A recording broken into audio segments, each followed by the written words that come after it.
Ayol kishi mahramsiz safar qilishi mumkin emas. Rasululloh akram alayhisolatu vasallam hadis sharifda aytganlar. Allohga va oxirat kuniga iymon keltirgan ayol 3 kunlik masofaga mahramsiz chiqmasin deganlar.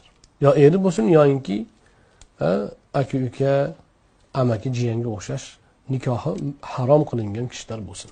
Ana unda ayol kishi demak safarga chiqishi mumkin bo'ladi. Endi umra o'zi vojib.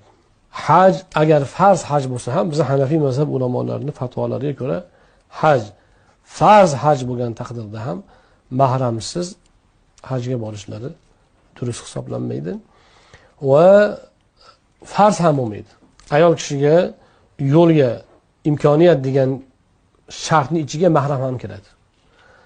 Mahramiga ham pul bo'lsin, mahrami bo'lsin, mahrami bor, o'zining imkoniyati bor bo'lsa, ana unda demak ayol kishiga haj vojib, farz bo'ladi.